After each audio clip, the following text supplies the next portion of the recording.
Bom dia, estamos começando mais um Sintcef em Movimento, um programa voltado para os nossos filiados e filiadas, mas também para a população em geral.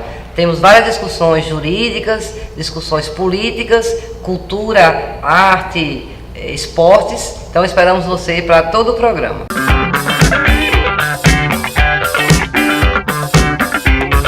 Estamos mais uma vez aqui com o Valério, nosso assessor político. Valério, bom dia. Bom dia. Hoje vamos falar da questão de prende Lula, solta Lula, prende Lula, solta Lula, prende Lula, solta Lula, Lula continua preso, né? Sobre essa questão, né, dessa soltura dele pelo Fraveto e a postura, né, dos demais membros do judiciário, como é que você faz uma análise política sobre isso? Mesmo Lula estando preso, ele tem dado uma tônica na conjuntura, né? Existe um grande debate em torno da candidatura dele, se ele vai poder ser candidato ou não. Bom, é preciso entender que o Lula tem um peso muito grande no cenário nacional. Mesmo preso, ocorrem as mobilizações em todo o país pela sua libertação. O julgamento que ocorreu pelo desembargador do Rio Grande do Sul, né, do Tribunal Regional da 4ª Região, na minha opinião, é um julgamento que envolve um tema novo. Em todos os HCs, né, os habeas corpus que foram impetrados, eles não chegaram a tratar do tema das eleições. Esse habeas corpus, ele foi impetrado objetivando libertar o Lula, tirar ele da cadeia em função das eleições. Então é um tema diferente.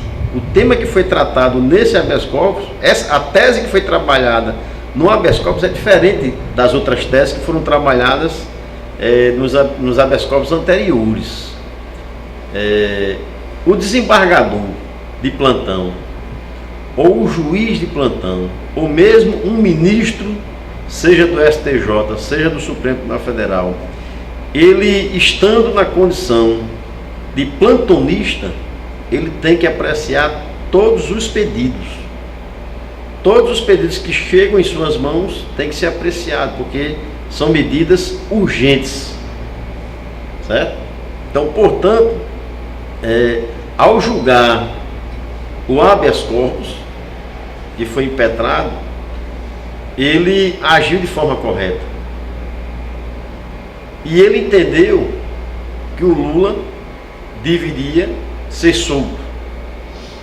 O erro está exatamente no posicionamento que foi tomado pelas outras autoridades. O Sérgio Moro estava de férias e o Gebran também estava de férias, o outro desembargador.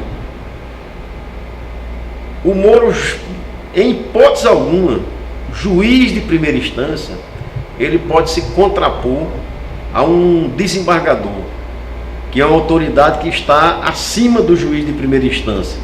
Assim como o desembargador também não pode se contrapor a um ministro, porque ele está acima do desembargador.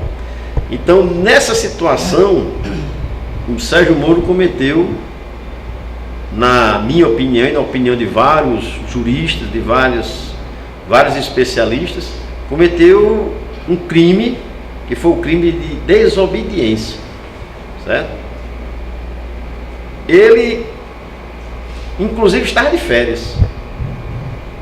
Ele não tinha autoridade para tratar desse assunto. Quem deveria ter tomado a frente desse assunto seria o presidente do TRF4 ou o colegiado de desembargadores desse tribunal. Jamais o Moro. Mas não é a primeira vez que Moro faz isso. Quando, em outras oportunidades, com julgamento inclusive do Supremo Tribunal Federal, ele se opôs. Por 4 oportunidades, ele se opôs a decisões de autoridades que estão acima dele. Certo? Isso é quebra de hierarquia, isso é pregar a desobediência, o desrespeito à lei. O que é que se diz tanto? Né? Que decisões judiciais têm que ser cumpridas. Se você concorda ou não, elas precisam ser cumpridas. Depois, se você não concorda, você recorre contra aquela decisão. Jamais você deixar de cumprir, seja com uma sentença, seja com um acordo, seja com qualquer decisão judicial. Então, se o desembargador julgou favorável ao habeas corpus, ele deveria imediatamente, certo, ter acatado. Ou seja, o delegado da Polícia Federal, que também desrespeitou a decisão do desembargador, certo? Então ele deveria o quê? Ter colocado o Lula em liberdade, né? E se os desembargadores do tribunal não tinham acordo com isso, recorreria da decisão, faria uma reunião do colegiado e reverteria essa situação. Jamais ir de encontro a uma decisão tomada pelo desembargador. Portanto, houve uma atrapalhada só nesse processo, né? Porque como o Lula é uma figura ímpar, né? Como um cidadão diferenciado na conjuntura política, né? E chama todos os holofotes para cima dele, é natural que as pessoas atropelem, né, decisões judiciais. Natural não é natural. Não é natural. Mas em função de tentar aparecer na mídia, então todos querem, né, tomar algum posicionamento que termina colocando em risco as instituições, colocando em risco a democracia. Tá certo? E quero só retomar inclusive um debate que é muito importante, que eu não sei se a sociedade lembra e acompanha essa discussão.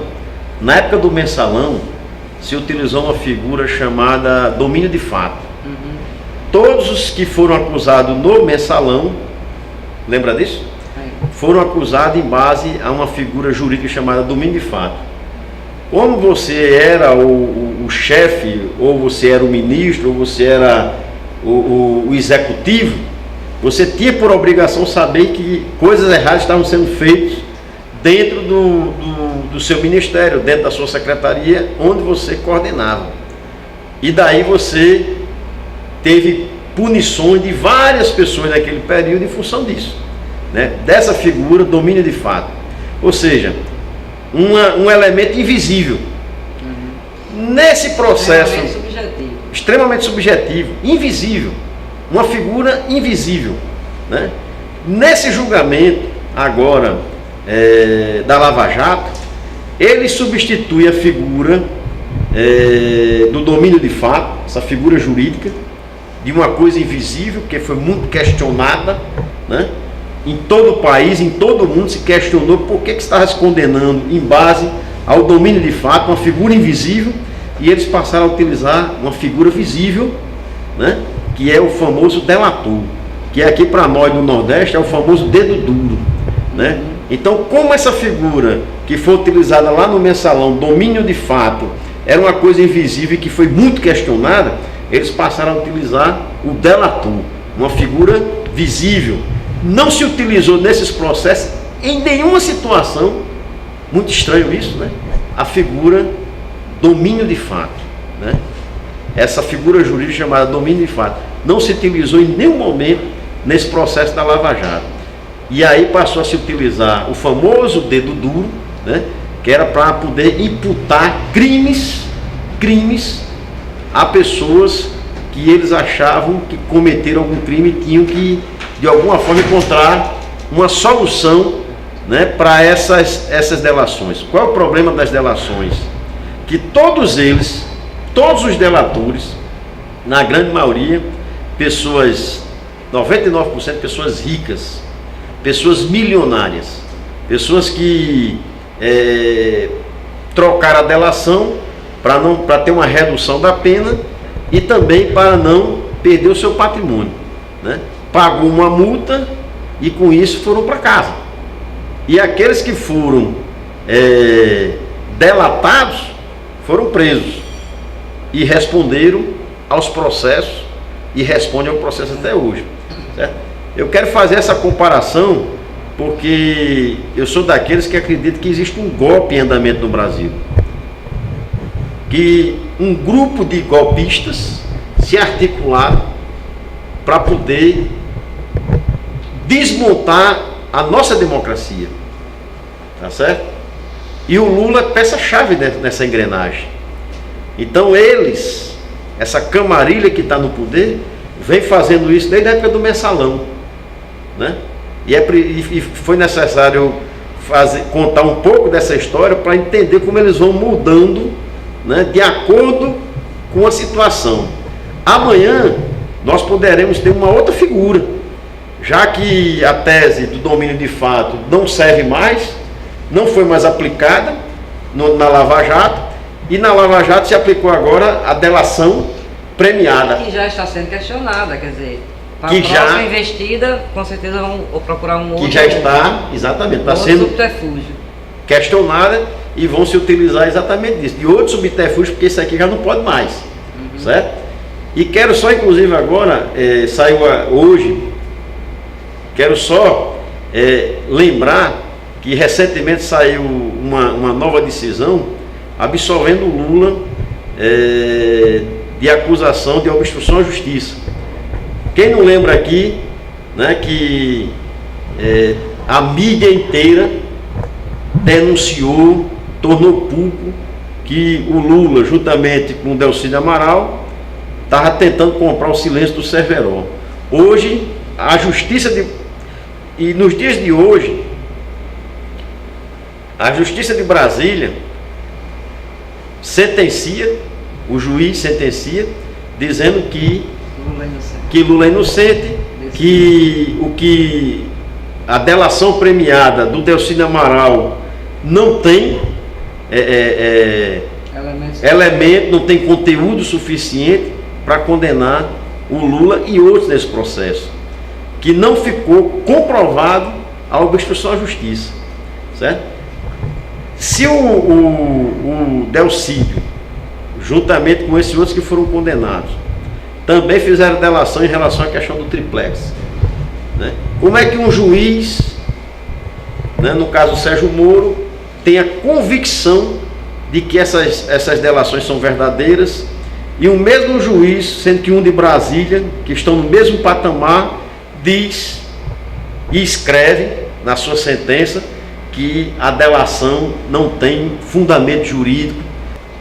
Então, há poucos dias nós tivemos um processo contra o Lula sendo arquivado, né, por falta de provas, né, provas robustas, provas documentais, e que a delação que embasou, né, esse processo foi totalmente desconsiderada por esse juiz de Brasília, que está no mesmo patamar do Sérgio Moro, lá do Paraná, que na visão do Moro a delação premiada ela é suficiente para condenar alguém num processo desse. Nós achamos que a decisão do desembargador no Rio Grande do Sul, do TRF4, ela foi bastante feliz, muito sábia, muito fundamentada, em que concedeu o habeas corpus para liberar o Lula da prisão. Ok, obrigada, Valério. E essa história vai ter ainda outros desdobramentos e a gente fala também num outro programa. Eu que agradeço. Muito obrigado.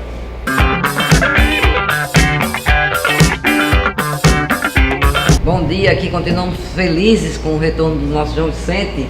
João, vamos falar hoje de Série C, né? No programa passado falamos um pouco sobre a Copa, né? Devido à saída prematura do Brasil. E vamos falar que está complicada a situação do ABC, né? O que está acontecendo, João?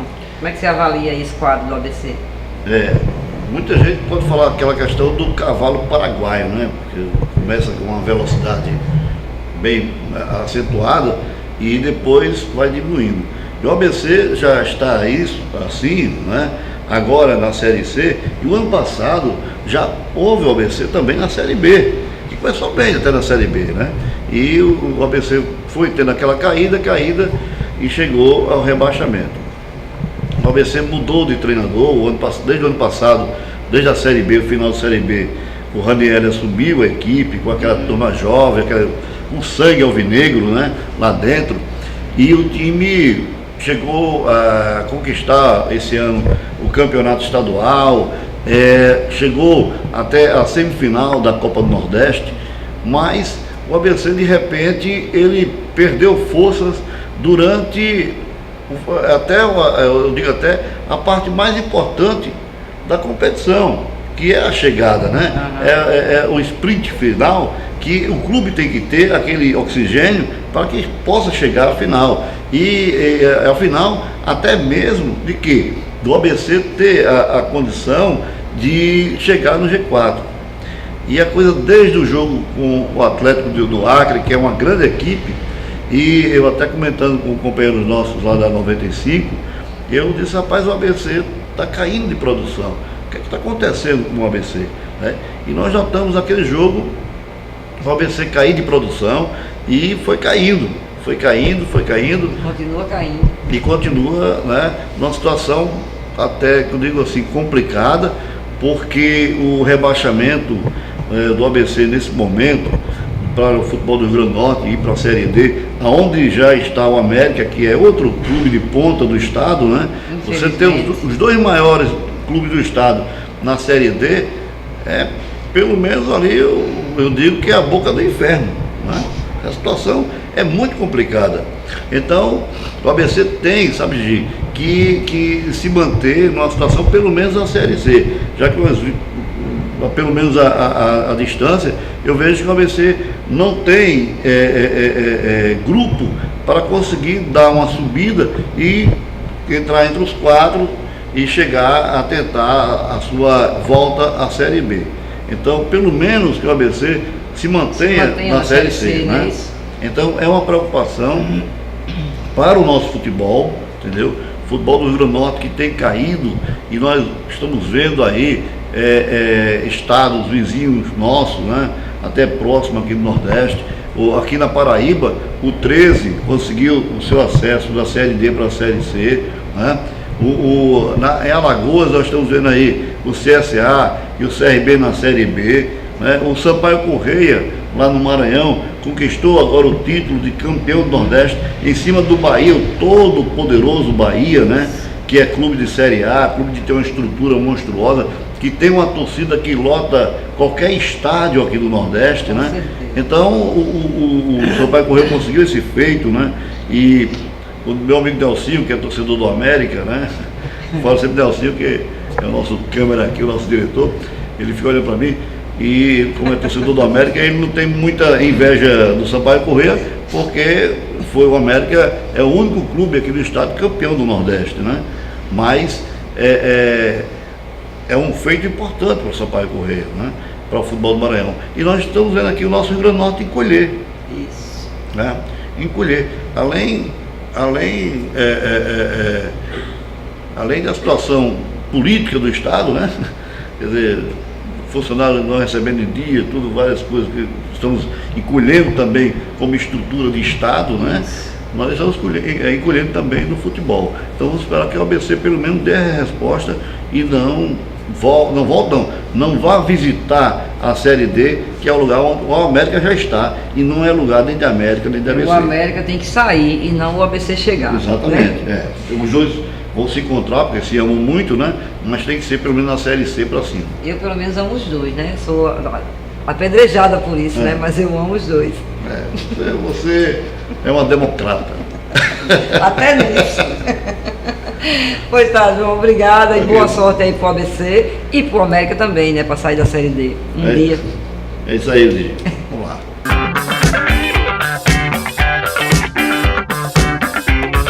Bom dia, estamos aqui com o Dr. Wagner novamente.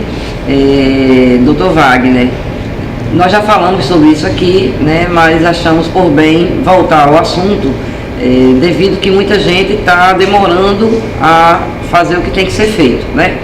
Que é sobre a ação, que é mais específica para o pessoal, o pessoal da FUNASA, mais especificamente ainda com grande maioria do pessoal da EISUCAM, né, que eram oriundos da EISUCAM, que recebia indenização de campo, né, por executar trabalhos de campo, e quando veio o H100, não foi das funções que foram contempladas para recebimento da H100.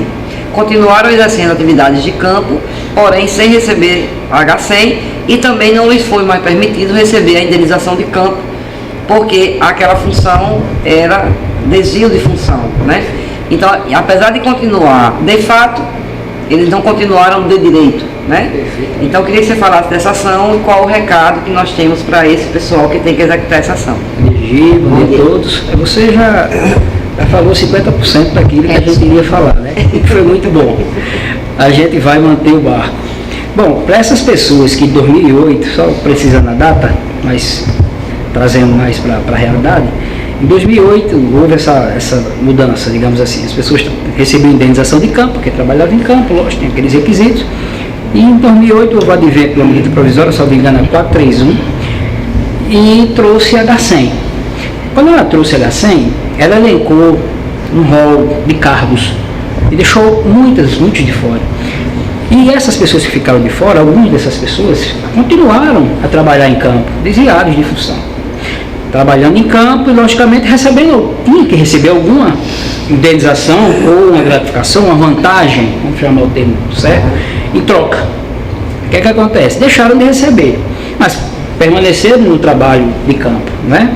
Então, para essas pessoas, o sindicato, a assessoria jurídica do sindicato, já ingressou com ação coletiva, tá certo? Então, quem é os contemplados? É os servidores da FUNASA, né? Os servidores da FUNASA, muitos deles já migraram para o Ministério da Saúde, mas isso também não retira o direito. Então, os servidores da FUNASA, da época FUNASA, que perderam a H100 e permaneceram no trabalho de campo, tá certo? Eles têm direito a essa indenização. Então, nós já ingressamos com essa ação coletiva, essa ação já está ganha, tá certo? Para essas pessoas que se acham nesta situação, ou seja, que perderam a H100, quem está ganhando a H100 está em ordem. Por quê? Porque a H100 seria, em tese, aquela indenização por eles trabalhar em campo, no combate e controle de endemias. E para quem não recebe H100, tá certo? E continua, na época, se não se deixou hoje, tudo bem, mas busca na mente, se a época, em 2008, 2009, 2010, permaneciam lá no campo, tá certo? Nesse trabalho desviado.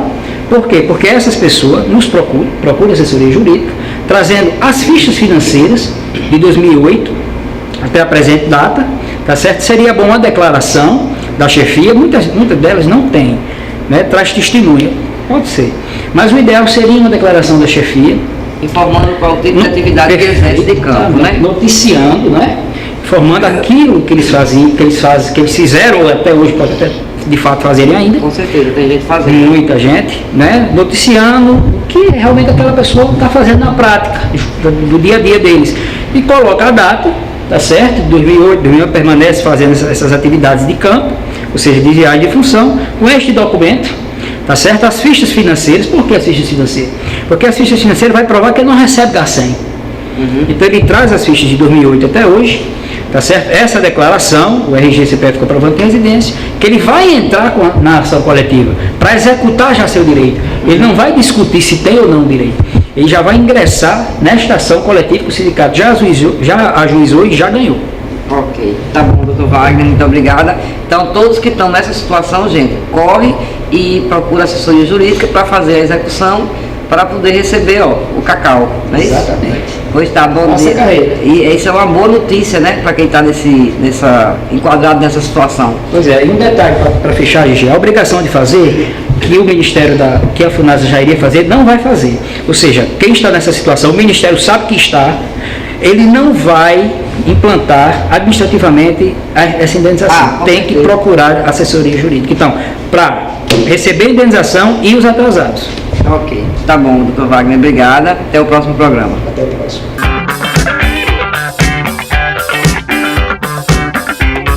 Bom dia, doutor Leonardo, nosso assessor jurídico aqui na área civil, né, na área pessoal. Vamos falar de um assunto hoje que interessa a muita gente, que é a questão se pode ou se não pode o banco usar seu dinheiro para pagamento de dívida, de empréstimo ou de qualquer uma outra coisa. Primeiramente, bom dia, Gigi, bom dia a quem está nos assistindo. Isso aí era uma situação, Gigi, que vinha acontecendo ao longo dos anos, né?